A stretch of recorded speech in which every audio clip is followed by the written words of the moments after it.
시청자 여러분, JTBC 뉴스룸을 시작합니다.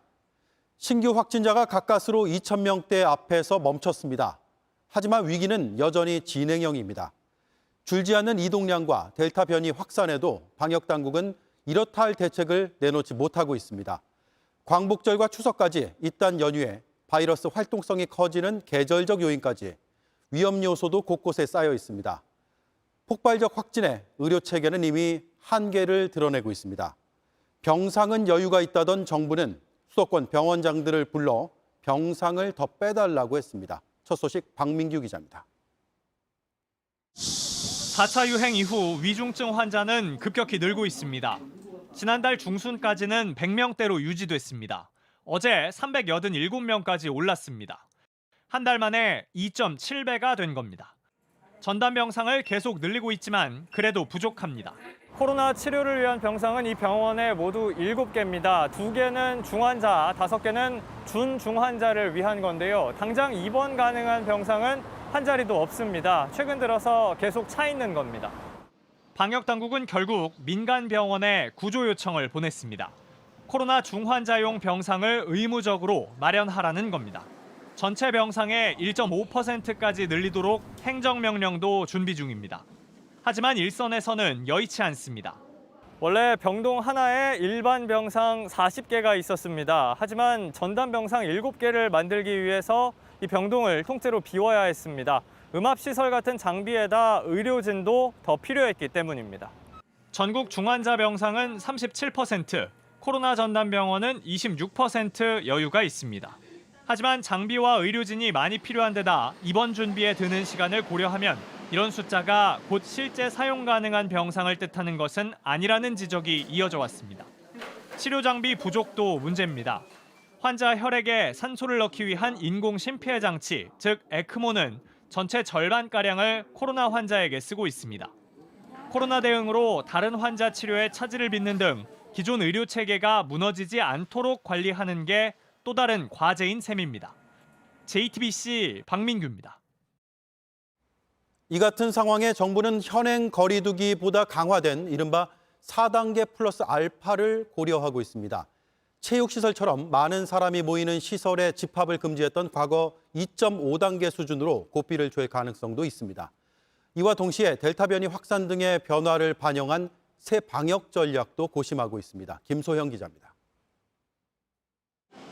현재 수도권 등에 적용 중인 4단계는 지난달 개편된 거리두기의 최고 단계입니다. 저녁 6시 이후 모일 수 있는 인원은 2명으로 줄었지만 지난해 말 적용됐던 2.5단계와 비교하면 느슨해진 측면도 있습니다. 당시엔 체육시설과 학원 등의 집합이 금지됐고 카페에서도 포장과 배달만 허용됐습니다. 청와대 고위 관계자는 JTBC에 현 4단계는 과거 2.5단계보다 낮 시간에 약화된 측면이 있고 단계가 낮은 지역도 있다며 그런 부분을 보강할지 방역당국이 정할 것이라고 했습니다. 방역당국도 추가 조치 가능성을 열어놨습니다. 기존의 4단계 외에 추가적인 거리두기 단계에 대한 대책이 필요할 수 있으며 관계부처 협의를 통해서 하지만 소상공인의 어려움이 커질 수 있는 만큼 지자체, 전문가와 충분한 합의가 필요하다는 입장입니다. 이렇게 방역에 고삐를 죄는 동시에 정부는 새 방역 전략도 고심하고 있습니다. 당장은 아니지만 백신 접종률을 살펴가며 중증 환자나 사망자 수 기준의 방역 조치 전환도 검토하겠다는 겁니다. 국민들의 협조 덕분에 여기까지 왔는데 이런 방식이 이제 한계에 온 게 아닌가라는 그런 지적도 많았고요. 델타 변이 이후에 이 프레임이 맞느냐. 김부겸 총리가 주최한 전문가 간담회에서도 확진자 수가 아닌 입원 환자 수, 치명률 등을 기준으로 방역 전략을 재편할 필요가 있다는 의견이 나왔습니다. 지금의 거리두기는 감염력 높은 델타 변이의 확산 등을 반영하지 못했다는 지적입니다. 하지만 보건당국은 아직 전면적 수준의 방역 지침 변경은 검토하고 있지 않다고 밝혔습니다. 백신 접종률이 올라갈 때까지는 확진자 규모를 관리해야 한다는 겁니다. JTBC 김소현입니다. 내일부터 고속도로 휴게소에 임시 선별 검사소가 운영됩니다. 휴가철 이동이 많다 보니 비수도권에서 수도권으로 확산세가 다시 번질까 우려해서입니다. 경기도 화성 휴게소에 나가 있는 취재기자를 연결하겠습니다. 최승훈 기자, 오늘도 휴게소는 많이 붐볐죠? 네, 지금도 차들이 휴게소로 끊임없이 들어오고 있습니다. 대부분 가족 단위로 여름 휴가를 떠났다가 돌아오는 사람들입니다. 최근 2주간 고속도로 통행량은 하루 평균 480만 대로 지난해 같은 기간보다 6.1% 늘었습니다. 네. 임시 선별 검사소가 모든 휴게소에 다 설치가 되는 건 아니죠? 네, 그렇습니다. 이곳 서해안 고속도로를 비롯해서 경부와 중부, 영동선까지 휴게소 4곳에 마련되는데요. 서울, 인천, 하남 등 모두 수도권 방향 휴게소입니다. 내일부터 이달 말까지 한시적으로만 운영합니다. 휴가를 마치고 집으로 돌아가는 사람들 가운데 숨은 감염자를 최대한 빨리 찾아내자는 취지입니다. 지역사회 감염 전파를 막기 위해서 그런 취지에서 저희가 지금 운영 준비를 하고 있는 거니까요. 휴가 가셨다가 돌아오시는 분들이나 오면서 가면서 이제 검사 필요한 분들이 많이 찾아주셨으면 좋겠습니다. 네. 뭐 안 하는 것보다야 낫겠지만 글쎄요. 수도권 재유입을 막는데 효과가 클지는 의문이 드는데 현장에서 보기에는 어떤가요? 예, 분명히 한계가 있습니다. 고속도로는 24시간 열려 있지만 이곳은 오전 11시부터 저녁 8시까지만 문을 엽니다. 수도권으로 연결되는 모든 도로에서 이런 선별검사소가 열리는 것도 아닙니다. 방역당국은 이용객 수가 많고 또 설치할 공간이 있는 곳을 골랐다고 설명했습니다. 코로나의 수도권 재유입을 아예 차단하기보다는 시민의 편의를 높인다는 상징성이 크다고 보면 될 것 같습니다. 네. 휴가철 이동량은 줄지 않고 있죠. 예, 방역당국은 휴가철 이동량 증가를 확진자 급증의 원인으로 지목하고 있습니다. 하지만 뚜렷한 대책은 내놓지 못하고 있는데요. 4단계라는 고강도 거리두기를 벌이고도 관광지 이동량은 지난해보다 8% 이상 늘었습니다.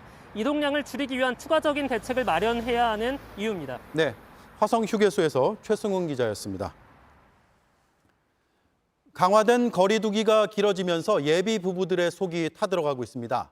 하객 인원이 제한된 결혼식을 해야 하기 때문입니다. 오죽하면 결혼해서 죄송합니다라는 뜻의 결송합니다라는 신조어까지 생겼습니다. 여가부에서 이 인원 제한 지침을 좀 바꾸자고 나섰는데 의견은 엇갈립니다. 김나은 기자입니다. 결혼식을 콘서트장에서 해야 합니까? 예비부부가 국민청원에 올린 글입니다. 거리두기 방역 지침으로 결혼식 하객 인원이 49명으로 제한됐기 때문입니다. 사람들이 모이는 건 콘서트장도 다를 바 없는데 결혼식장에만 엄격한 제한을 적용한다는 겁니다. 친척들은 이제 나중에 인사드리기로 하고 장 자체는 제 친구들, 제 지인들로 종교시설이나 콘서트장 뭐 이런 것들에 비해서 결혼식에 너무 엄격한 방역 지침을 대부분 예식장이 최소 보증 인원을 100명 이상으로 묶어놓은 것도 문제입니다. 참석하지도 않은 사람들의 식대까지 떠안아야 하는 구조입니다. 민원이 빗발치면서 여성가족부가 방역지침 수정을 제안했습니다. 여가부는 결혼식 참석 인원 제한을 현재보다 낮춰달라고 요청하는 공문을 보건복지부에 보냈습니다. 예비 부부님들께서 인원 제한이 좀 너무 과하다, 이런 의견들이 있어서 네. 이 인원 제한에 대해서 좀 검토가 좀 필요하다라는 쪽으로 취지로 49명에 누굴 넣어야 할지 고심하던 예비 부부들은 환영합니다. 하지만 하루 2,000명대 확진자도 나오고 있는 상황에서 시기상조 아니냐는 목소리도 있습니다. 하나둘씩 풀다 보면 결국 방역 지침을 다 풀 수밖에 없다는 비판도 나옵니다. 누군가한테는 소중한 날일 수 있겠지만 이 기간이 더 오래된다 그러면은 그게 더 악순환이 되지 않을까 싶습니다. 한편 한국소비자원에는 거리두기 4단계 이후 예식장 위약금 관련 상담이 500건 넘게 접수되고 있습니다. JTBC 김나은입니다. 지난 10일부터 한미연합훈련이 진행 중인 가운데 오늘 우리 공군 핵심 지휘시설에서 근무하는 미국 군인 1명이 코로나19 확진 판정을 받았습니다. 공군은 경기도 오산 항공우주작전본부에서 미군 확진자가 발생해 해당 시설을 일시 폐쇄했다고 밝혔습니다. 항공우주작전본부는 유사시 한미 공군작전을 총괄하는 핵심 시설입니다. 다만 군은 우리 군인들과 동선이 겹치지 않은 걸로 파악됐다며 연합훈련은 예정대로 진행된다고 밝혔습니다.